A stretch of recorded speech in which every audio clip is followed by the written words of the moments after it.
Hi, everybody, and welcome.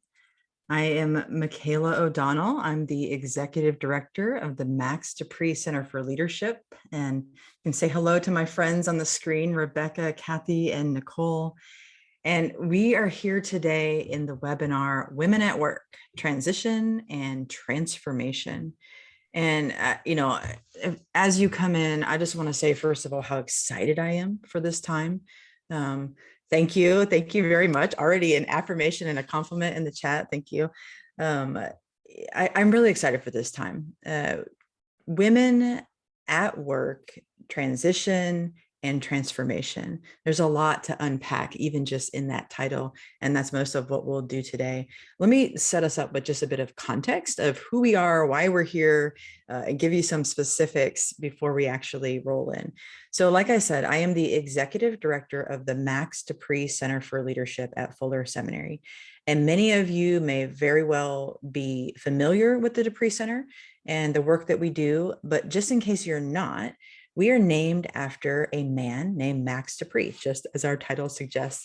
And Max was the longtime CEO of Herman Miller, which is actually a furniture company based in Michigan. I'm sitting in one of the chairs right now. It's like the most comfy office chair I've ever sat in my life. And no, I am not paid to say such things. Max was also a longtime chair of the board at Fuller. And I never got to meet Max. Max was passed on before I came into this role. But when people told stories about Max, I get this sense that he was a man who he was wherever he was, right? He's like a person of faith, that whether he was in the boardroom, playing with his grandkids, or as a CEO, he was who he was wherever he was. And so much of what we're trying to do at the Pree Center is equip leaders just like you and just like Max to respond faithfully to God in all seasons of life and leadership, and to really live that kind of seamless life. And to that end, we have lots of programs and things that we do. We have daily devotionals and we have some emerging initiatives. And one of the things that we have are called Road Ahead Cohorts. Road Ahead Cohorts, do y'all know we did 19 this year? I'm looking at Rebecca, Kathy, and yeah, I know we did 19 this year. Like how this little program has grown. And the Road Ahead Cohorts, and in a second, we'll have Abby, who's here to help us with all things tech. Literally, thank God for Abby to be able to bring those skills to this conversation.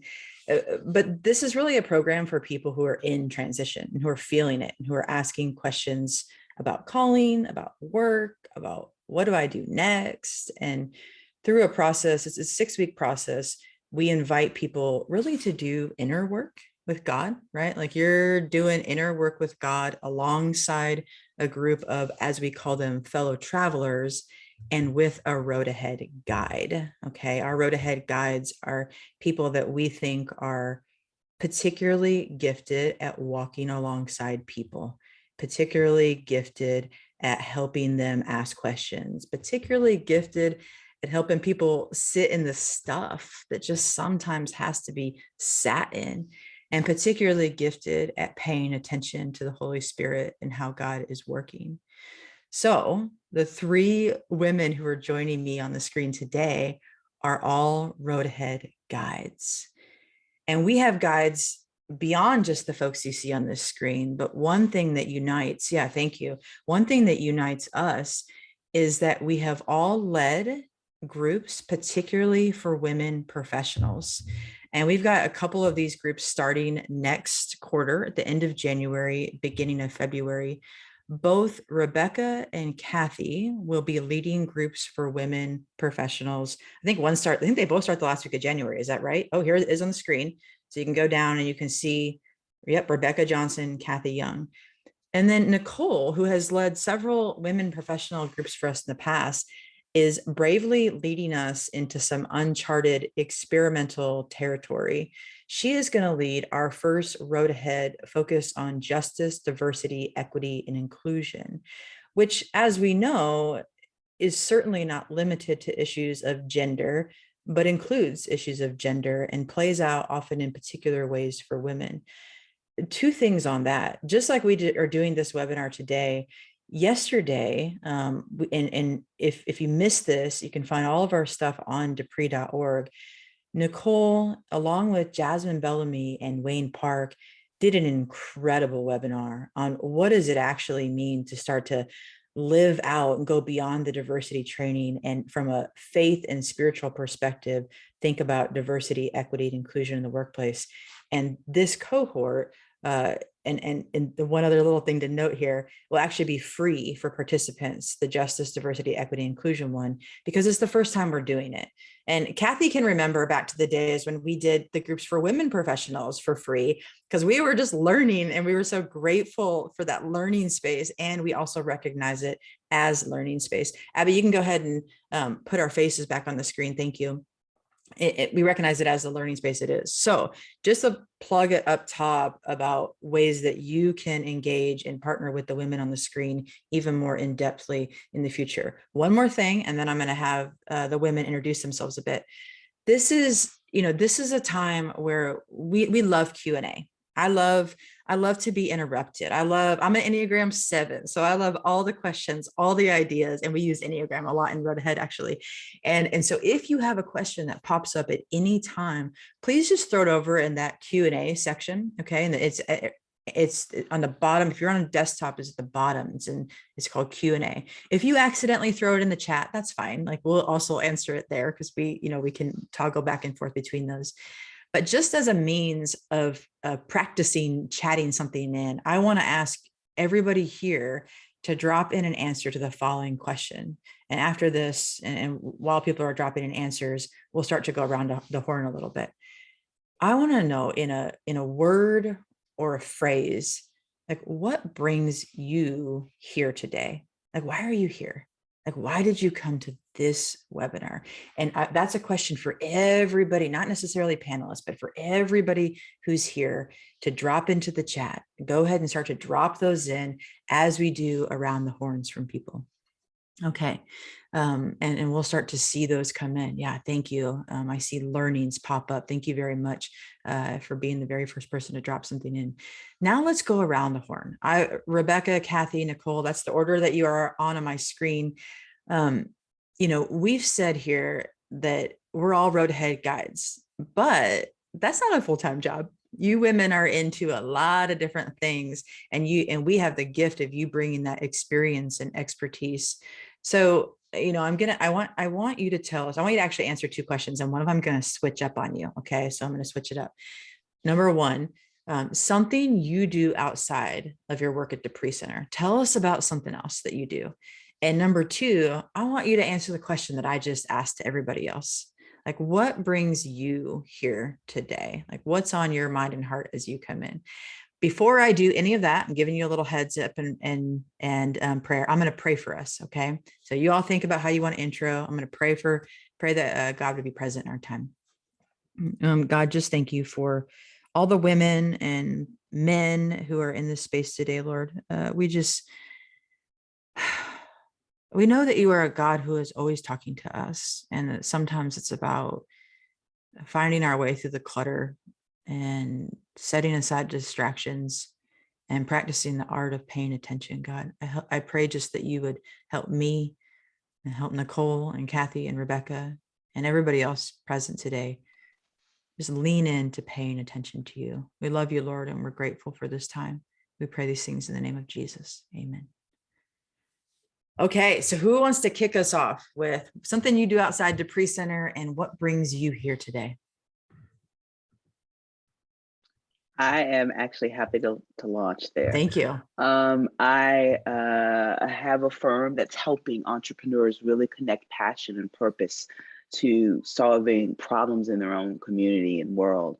But I've spent a long time and a great deal of my time alongside faith and work communities in the Bay Area, which is where I am living right now. I'm an East Coaster, West transplant, if you will, because there's just this passion to finally share the good news of work.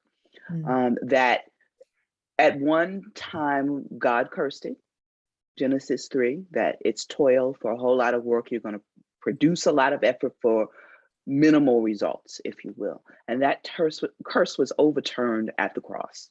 as so many curses were overturned at the cross. And work can be a blessing. It is to be a blessing, a form of self-expression and self-actualization that God is blessing now, especially among believers. And I want any and every way that I can extend that blessing that is on work now, that it can have multiplicative returns as it was originally designed, that it is in and of itself was never a curse. It was always present. It was present before the fall work, and it will be present in the new kingdom and the next world that we're feverishly working towards, right?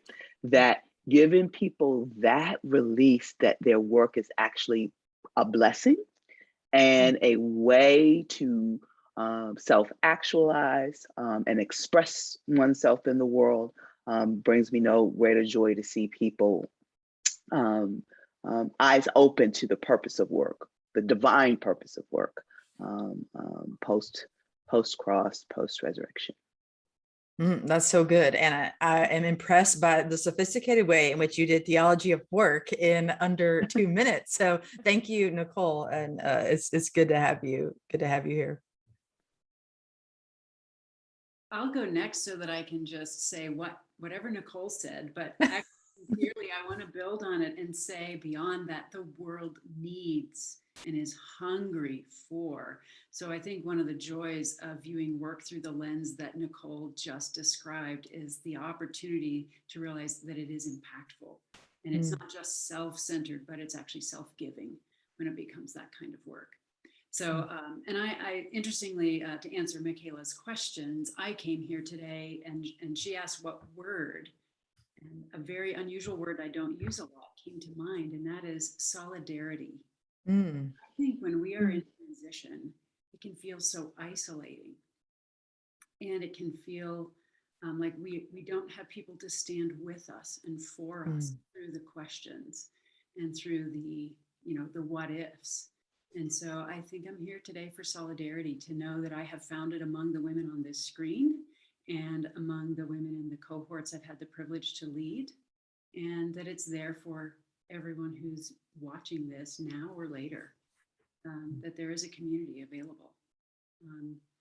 Outside of Pree Center, much like Nicole, I also own and operate my own business, and I serve as an executive coach and a fractional executive in nonprofit organizations and a project ally in certain strategic ways as well.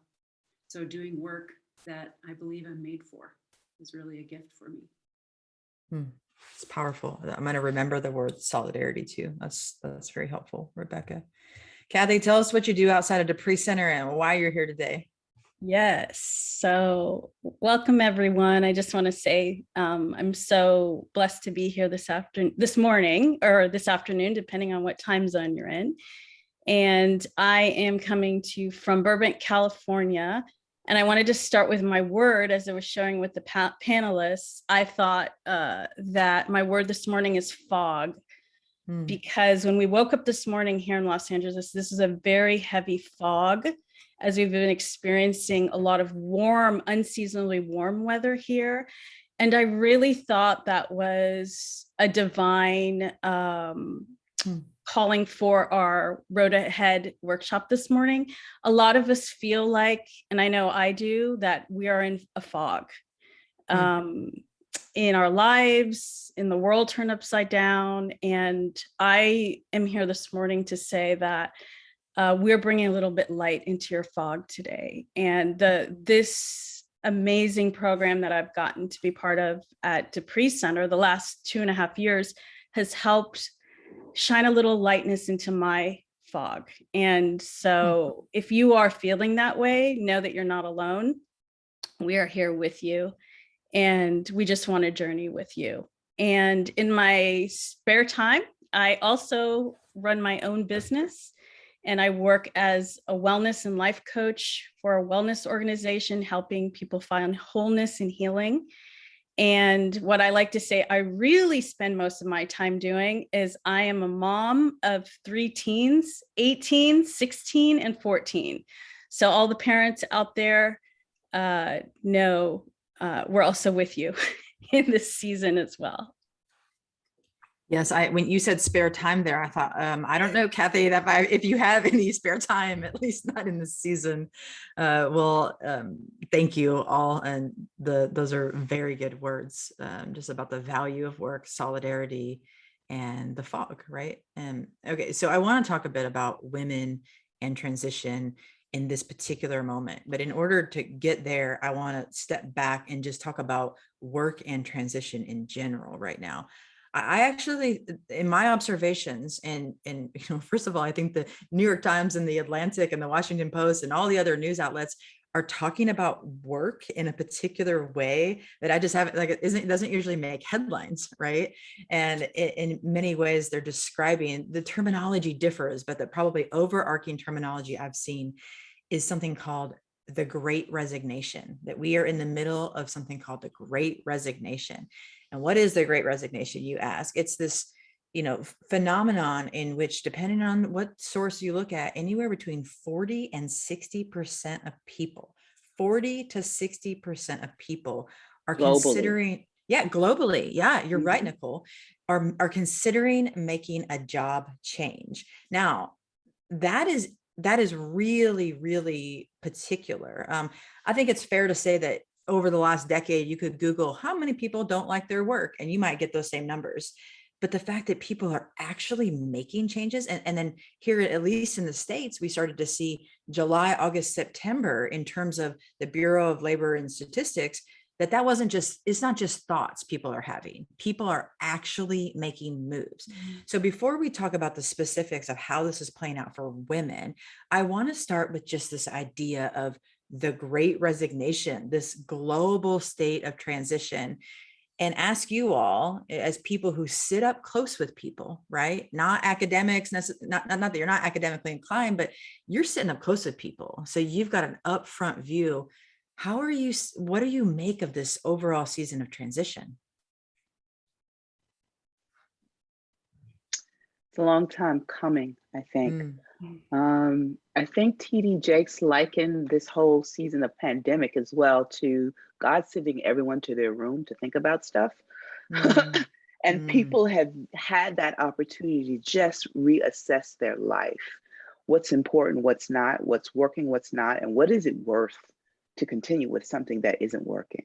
And this Great Resignation that we're seeing in 21, I think, is just the outworkings of people who are saying, I spend as much time as I do spend working, right, earning a living for myself and my family, it should net me more than it has been. And so the thinking is, let's go somewhere where I'm going to have a better experience, where I'm going to feel like I have the opportunity to express myself and to become the person I know I can be, to do the stuff that I know that I'm capable of in an environment that will actually appreciate it. I think building on what Nicole said and hearing how people are reevaluating their priorities and their values.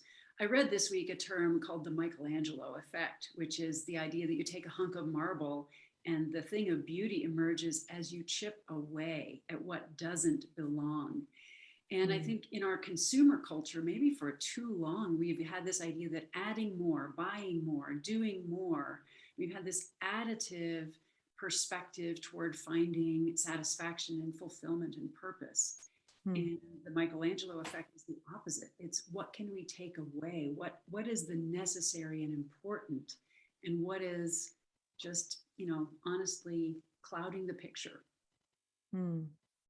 Yeah, what is creating unnecessary fog, to use Kathy's word? I just want to say one thing there, and Kathy, hand it over to you. I've got a colleague at Fuller. His name's Todd Bolsinger. He wrote about vocation several years ago, and vocation, a theology of vocation and a theology of work aren't the same thing, right? We actually got to parse those out and talk about those. So I want to name that I'm talking about the theology of vocation here, not a theology of work.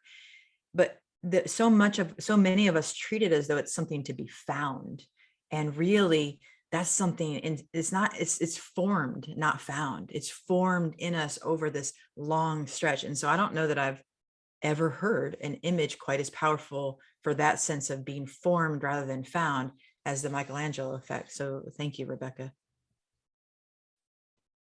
Yeah, I just echo Nicole and Rebecca. I think this was a really long time coming, especially for women. They were overburdened and overwhelmed pre-COVID. And what I heard was when industries began to shut down, for example, I have a student in hospitality and all the events were canceled. They lost their jobs were lost, or those who were in industries where they were overwhelmed, they just couldn't do it any longer. And I know for myself, having worked from home for the last 12 years, had I not had that blessing of working from home prior, I would have joined the resignation as well. There's just no doubt about that. I had to stay home with 3 teens, helping them online schooling, and I was already working from home. But had I not, I would have joined as well. So I think it was a combination of this was in the making, and then it was the opportunity. Even though women were forced to do it, they had been wanting, it was almost an invitation. And in that sense, there is a hope surrounding that it was their permission slip to finally say, I want to be able to focus more on my family and stay home with my kids and help them with online schooling and be present with my family and all the other responsibilities. Yeah, and in many cases now I'm reflecting quite personally, it was like, you know, a lot of things that mattered were at odds with one another, like especially early in the pandemic. And you kind of you were making survival based choices, right? Like these are just like survival, like, okay, if a bunch of things got to go, here's the couple of things that actually are really important or matter because, you know, of reasons X, Y, and Z. You know, there's a word that is showing up a lot in the chat when I asked people like, why are you here, that I think is relevant here. And that's the word purpose.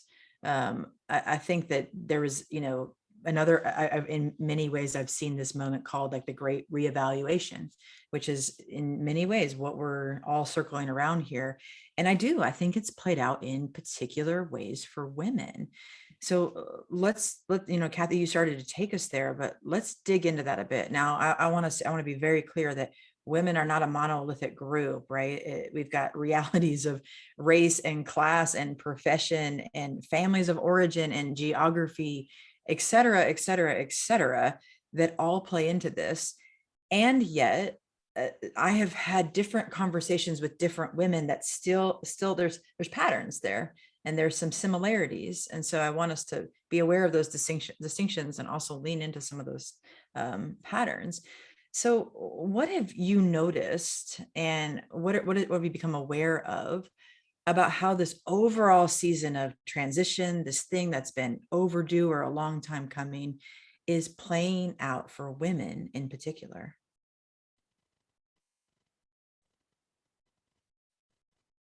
Created such a universal experience, and I do mean, you know, like global, right? Which is, when has that happened in our lifetimes?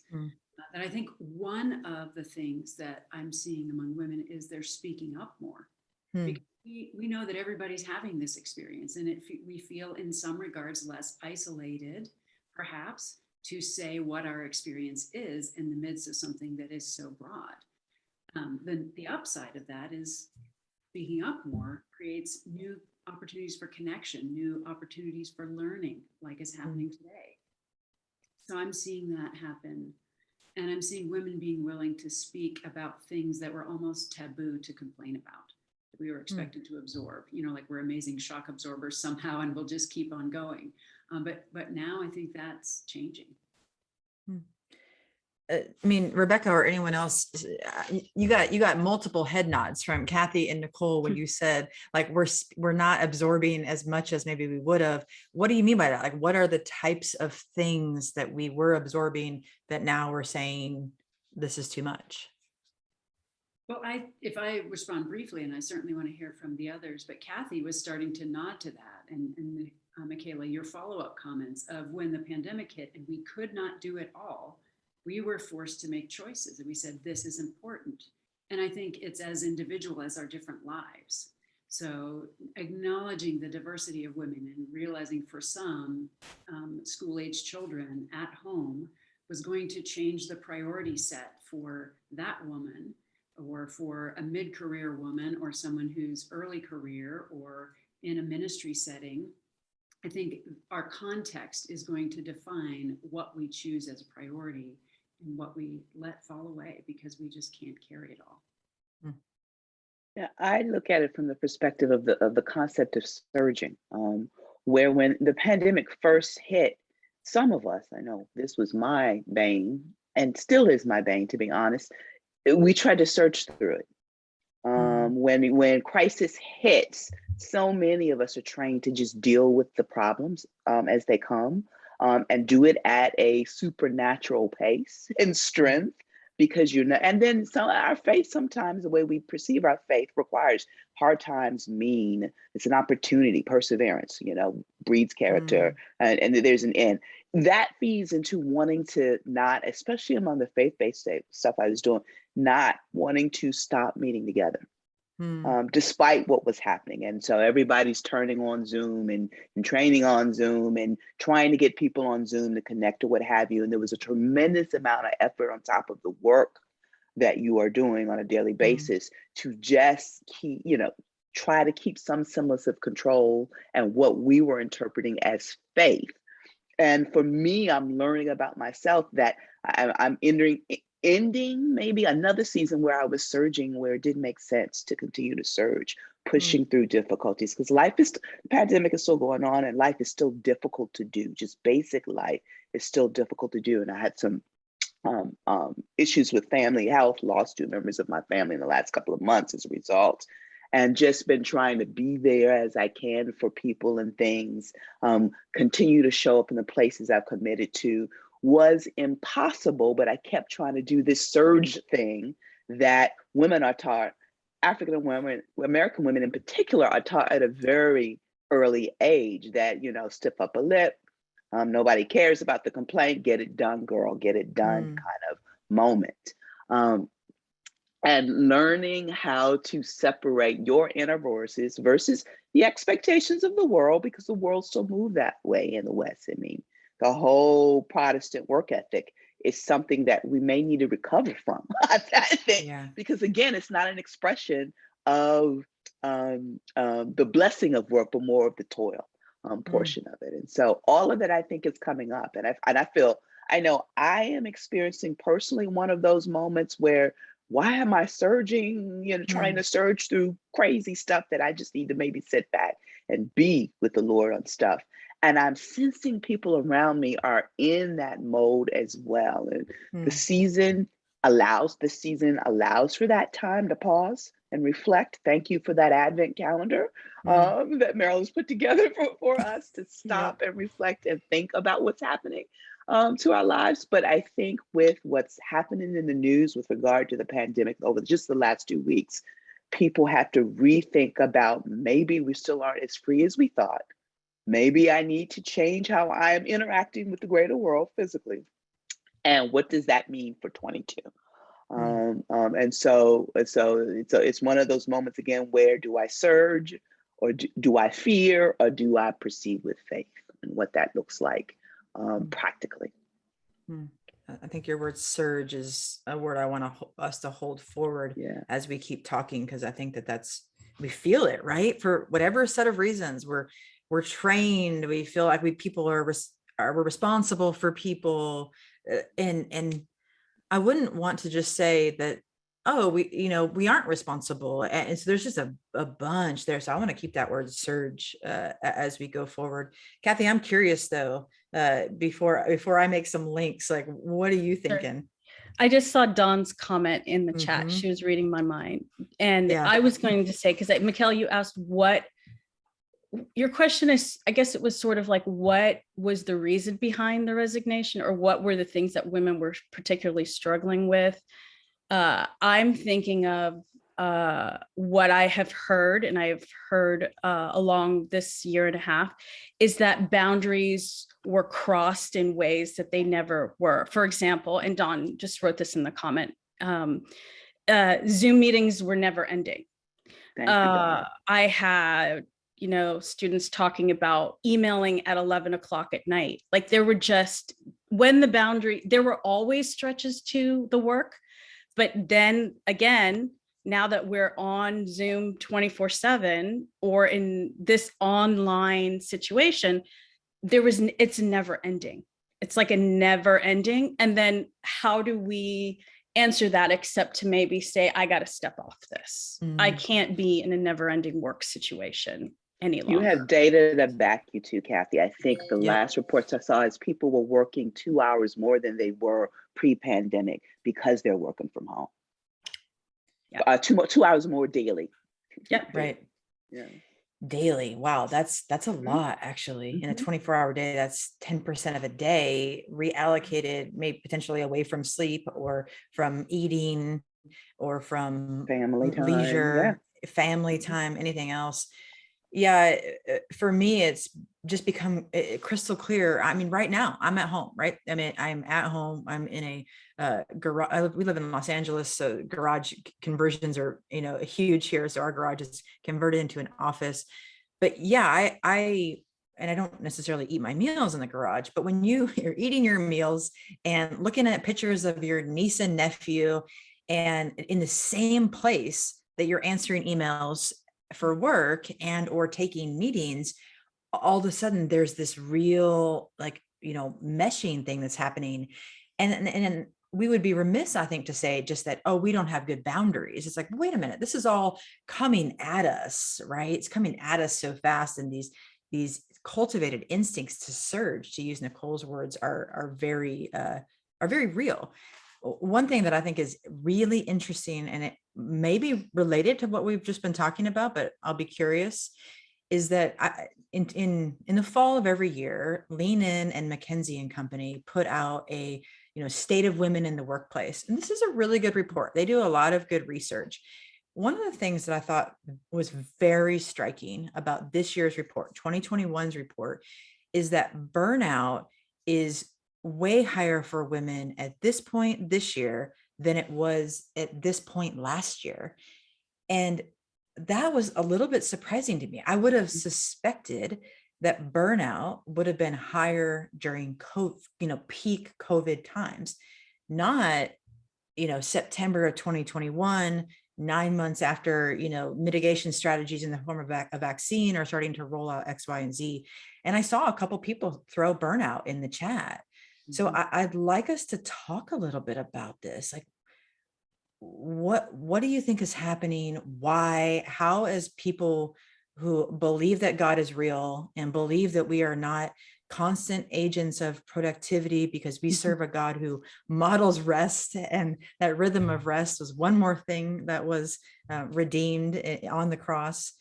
Like, why are we so burned out, and how, particularly as women, might we think about this? Maybe we don't believe it as much as we should. What do you mean? I know that's been my confession. And the work that I'm doing through this is we don't believe. I mean, 2021 started with, the first 5 days of 21 started with a lot of hope about what the difference would be over 20, and things that were delayed in 20, everybody wanted to make up for, I think, in 21, trying to get back ahead or back in the same rhythms that we were, which for me, I now realize was just foolish to think in the first place, because I think the spiritual element of these times is God giving us an invitation to change more deeply, transform more deeply into what he actually means for us. But we will try to go back to the way things were. I mean, the Israelites did. Hey, look, we used to have onions in Egypt. Let's go back there, right? Why are we out here wandering in the desert when I could have had cucumbers in my own garden and not have to worry about this? We are just like they are. And I know I am just like that way. They are. And I think we thought that 20 was going to be something, a do-over of 21 was a do-over of 20, where everything we had planned in 20 could happen in 21. And that was, for me, foolishness on my part to think that would be the case. I I have Please. 2 reasons. Sorry, Nicole. Oh, Thank you so much. Michaela, did you want to say something? no, I just wanted to stop talking and let you talk. Okay. I think there are 2 reasons. I would say that I'm feeling more exhausted than I did a year ago. And as I think about why, one reason is I think there was a lot of delayed grief and loss. We were all in hyper mode. Let's just hold it together, get our kids through this time where they will get back to school.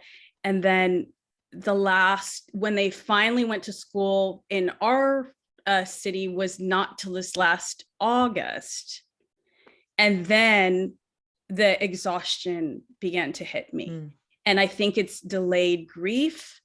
And then I think there's also this sense, and I read this other article that talked about this sense that, so burnout has to do with us, but then there's this other sense that nothing is really changing, and systemic wide for women, we're not getting, the leave, we're not getting the support. So there's this article I read that there's a sense of betrayal, and resentment of like, when is help ever going to come? When is anything ever going to change? I held it all together. Where are the workplaces that are really going to support me as I go back with my kids? Or can I ask for part-time work and get benefits? So I think it's a combination of those 2 things. For me, I know it's that delayed grief and loss for certain. And maybe for others, it's the betrayal of the system that still is not supporting them if they want to go back. Rebecca, before you jump in, I just want to capture what both Nicole and Kathy have said. So Nicole is saying we had all this hope that 21 would be a do-over, the things that we didn't get to do in 20. So we had, and then all of a sudden the year did not pan out, and horrible things happened, and oh my goodness, it's not a do-over, it's this other thing. And then we had this delayed sense of grief. We were holding on, just holding, right? Holding on. And then finally, as things like we're finally exhaling, and when we do, we're like, there's a lot of grief and loss there. And that as we deal and grapple with that grief and loss, we look around and we aren't sure that things are even changing anyway. And that starts to feel like betrayal. So I just thought both of those points were so powerful together that I wanted to mirror them back before, Rebecca, you jump in. Yeah, I was going to mirror them back, actually. So great lead there. Burnout is never instantaneous. It's always a buildup of something. And whether it's the surge and you finally run out of energy, or whether it's this delayed awareness of what you've really lost, or the betrayal, or both at once, all of those at once. And the stressors are not gone, not only in the workplace, in that sense of betrayal that Kathy described, but COVID is still with us.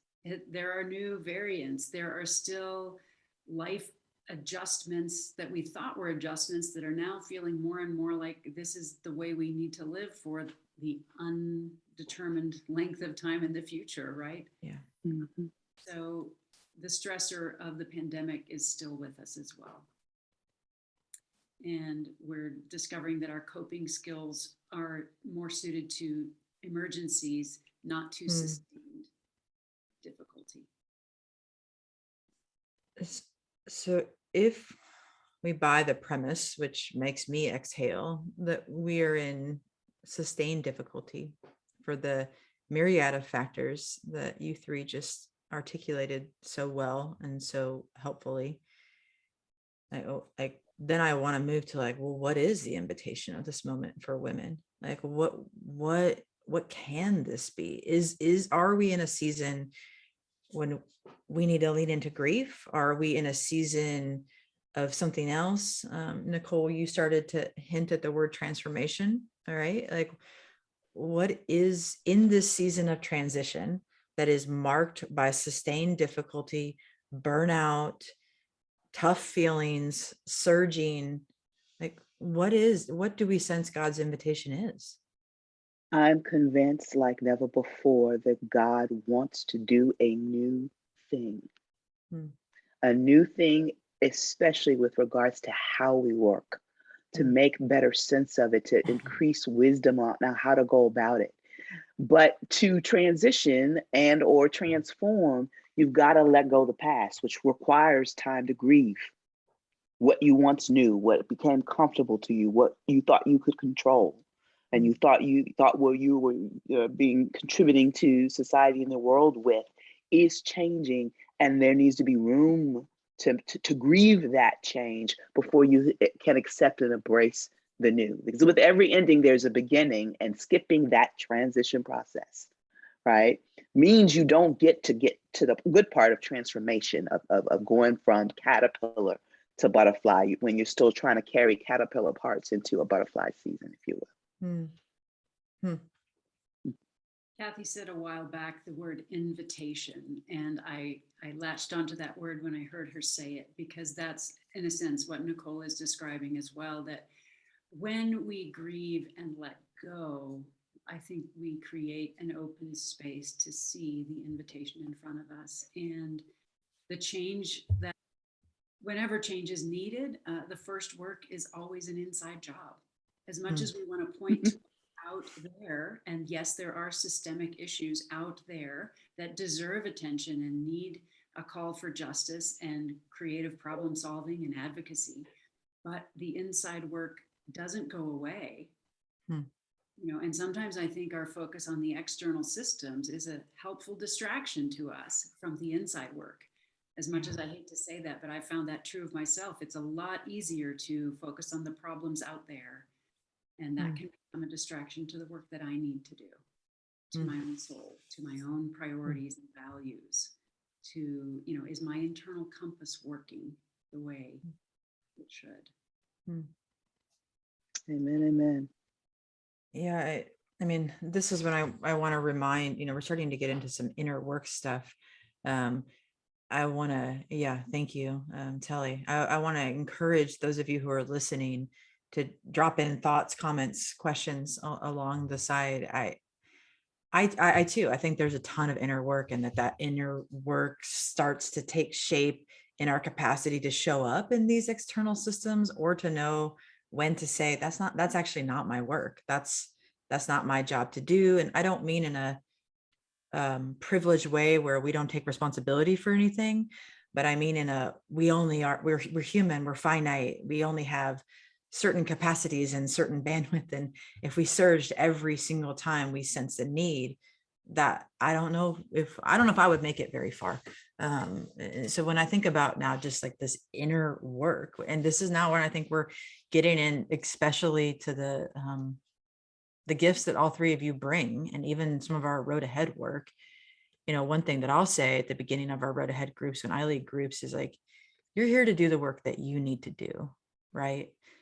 You're here to do the work you need to do. Nicole, I heard you say yesterday, road ahead, you're going to be on a pilgrimage with God and the Holy Spirit, and we're all here just to sort of like witness and be alongside that. And so when we think about inner work, what is that like?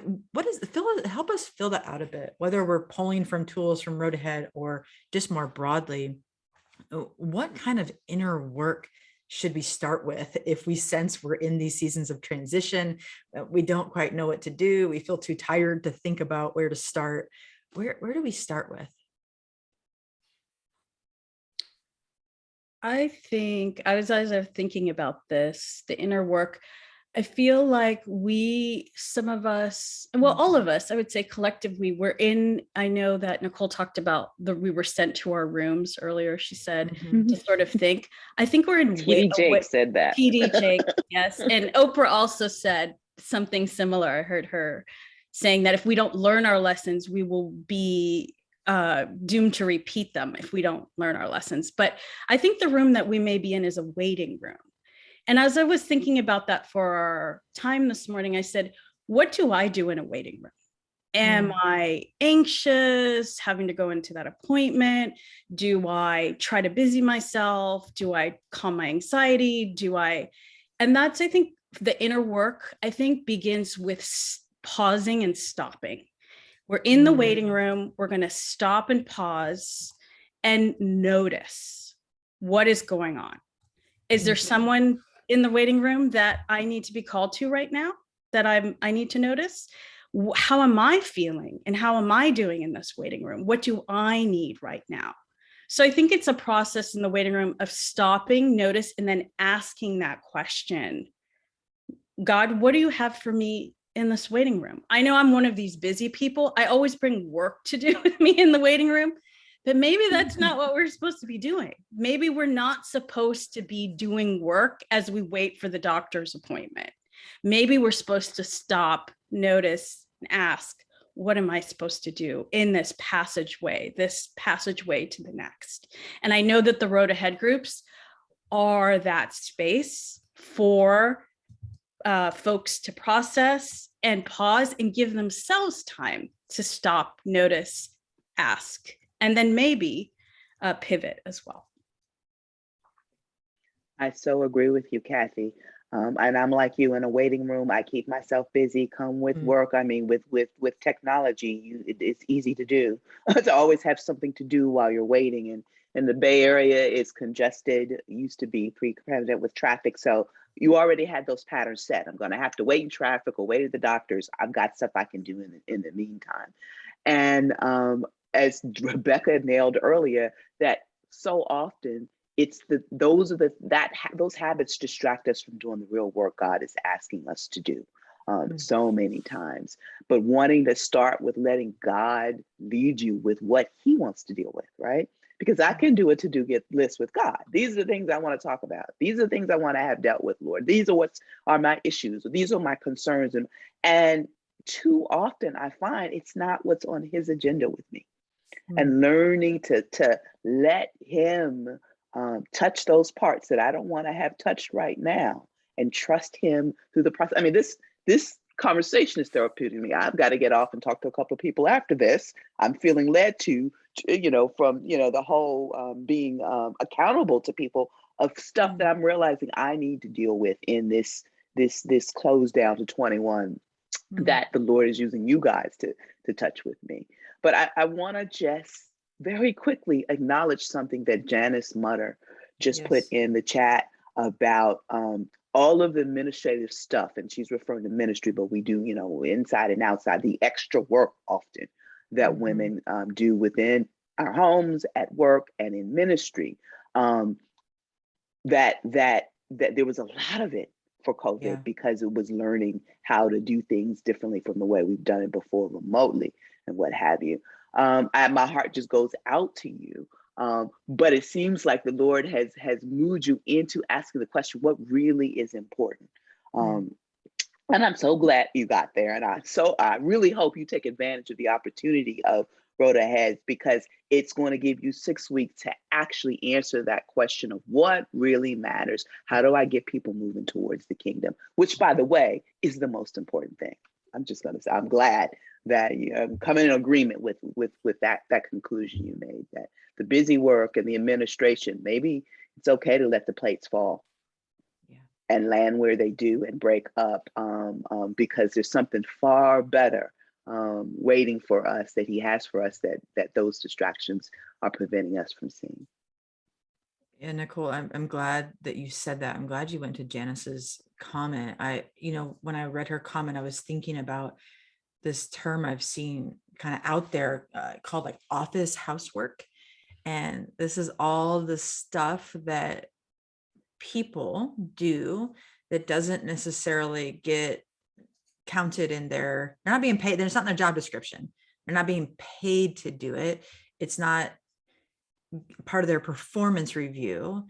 It certainly affects the bottom line, whether the bottom line is measured in impact in people or finances, depending on kind of the wherever you're situated in work.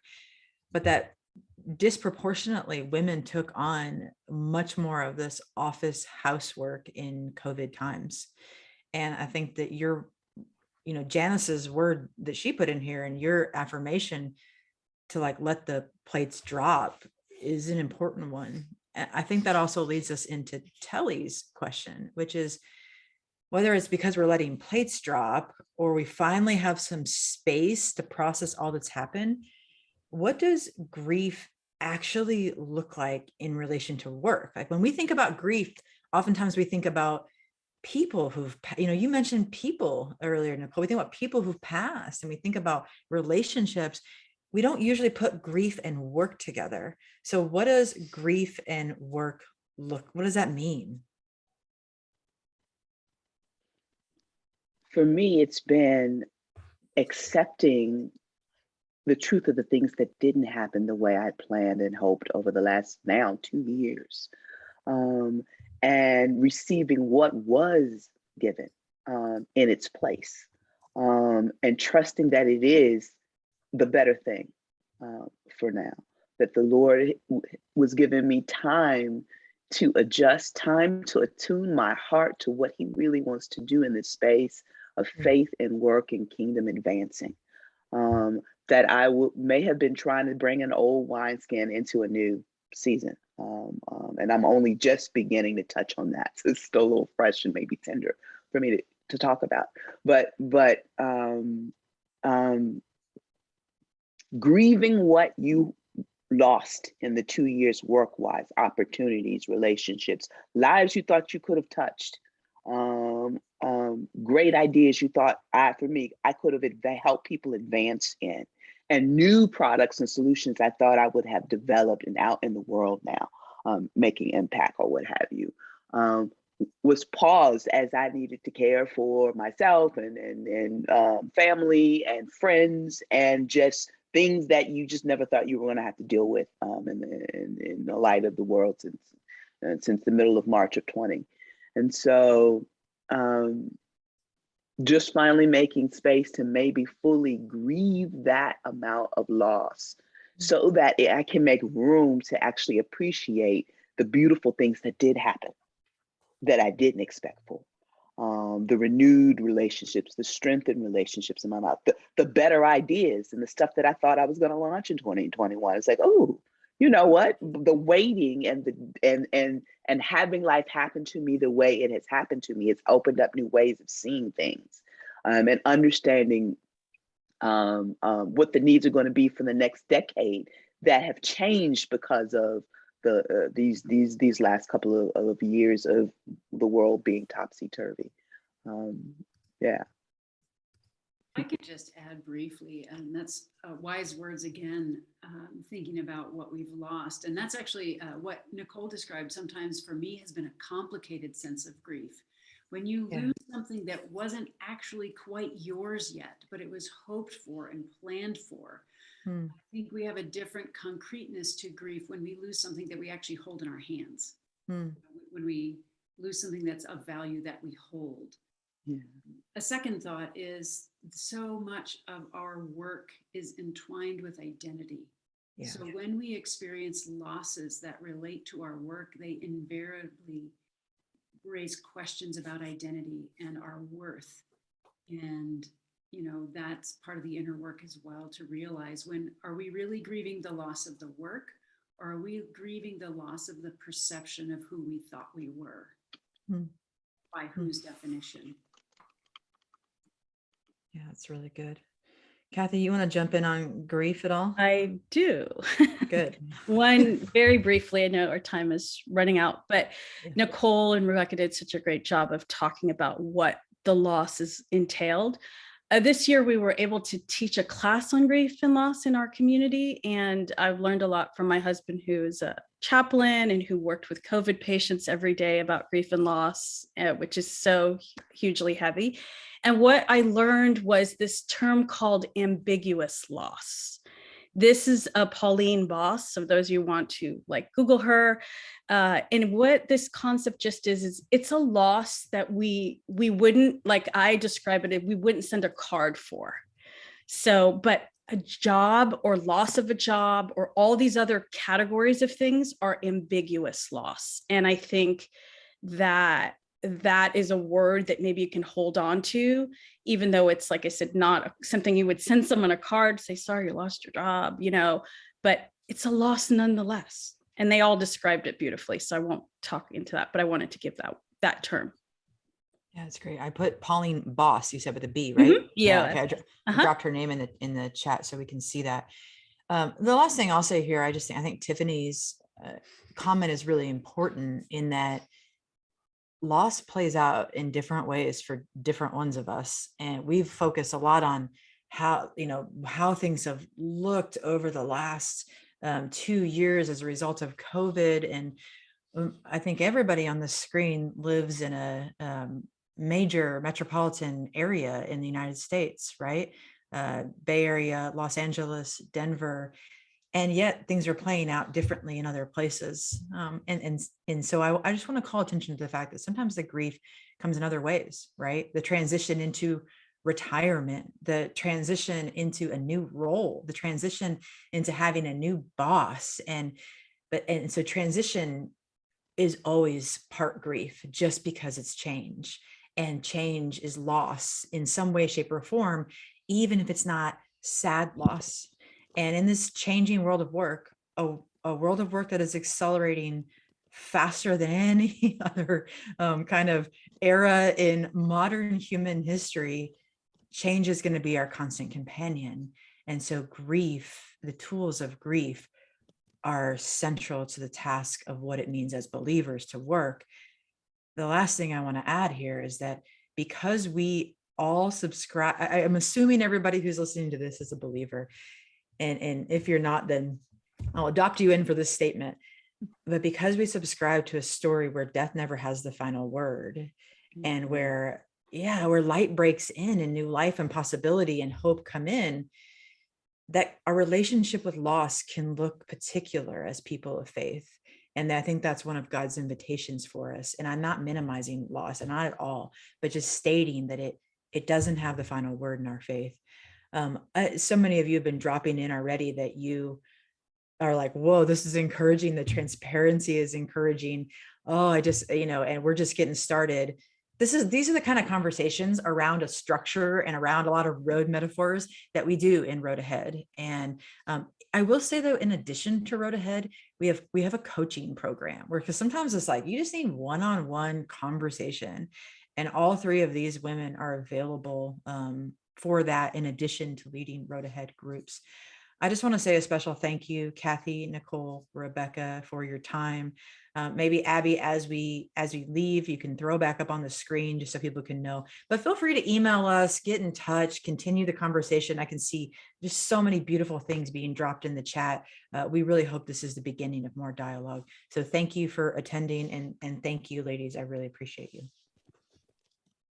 Thank you. So appreciate the opportunity.